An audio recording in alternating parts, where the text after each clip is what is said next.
Okay, so we're going to do the instructional video for the foot. We're going to get 3 views. We're going to get an AP, an oblique, and a lateral foot. So we're going to be using a 10 by 12 cassette. Most people's feet will fit perfectly fine on this. If you have someone with a really big foot, you may have to turn it diagonally to get it to fit, but 99% of the people will fit on one of these. So we're going to turn it so the red line is towards the top of her foot so that when it loads in the CR reader, it loads correctly. She has got a full body apron on and a thyroid shield, so she's very well protected. And you're going to want your patient to always remove their shoe and their socks so that you can see their foot the best that you can.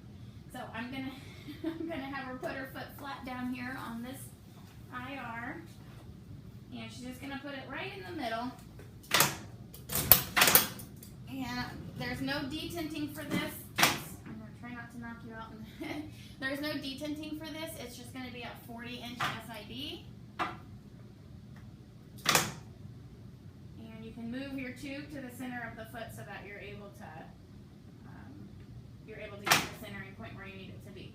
And the centering point for this projection is going to be at the 3rd metatarsal. So we're going to put it about right here.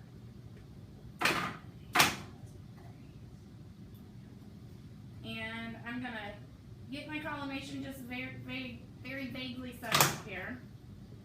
And then I'm going to put a 10-degree angle on my tube. And it's going to be towards Mrs. Marshall's head, which is a cephalad angle. So make this a 10-degree angle.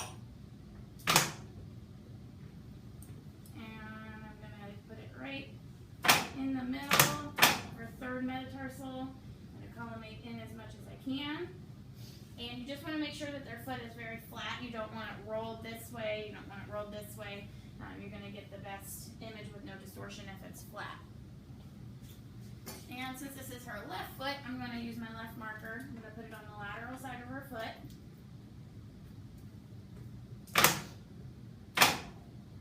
Okay. And I'm going to expose this at 70 kVp. Okay, and that's the AP foot. Now to do the oblique foot, you're going to take your angle off.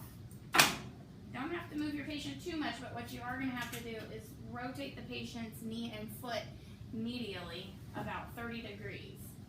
So 30 degrees, if you take your 2 fingers and you stick them right under the patient's foot and then you roll their foot back to where they hit your fingers, that's going to be right at about 30 degrees. So I have her foot at 30 degrees. I'm going to still center the 3rd metatarsal. Collimate in. I'm now making sure that the heel of her foot is still in my light field, as well as the top of her toes, so that I can make sure that I get her entire foot on there and I don't cut anything off. I'm going to mark the left side, and the left side because this is her left foot. That's why I'm marking that. And again, it's going to be done at 40-inch SID and at 70 kVp, and that is the oblique foot. Okay, and now for the lateral foot, I'm just going to have her turn her foot all the way onto the lateral side. So she's going to turn it all the way over this way. Now, they cannot have their knee flat down or it's going to rotate their foot. So if her knee is all the way down, if your patient's laying down on a table, it brings her heel up and her foot down and it's going to be over-rotated. So what you want to do is have them lift their knee up a little bit.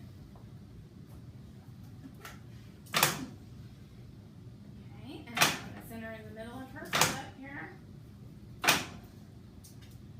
Now we're still doing the left side, so I'm going to put my left marker on. I'm going to lift her knee up just a little bit so I make sure her foot's nice and lateral. You want to make sure her foot's parallel with the IR. And make sure you're checking the heel as well as the toes. And that looks pretty good, so I'm going to expose this at 70 kVp, and that's the projection for the lateral foot.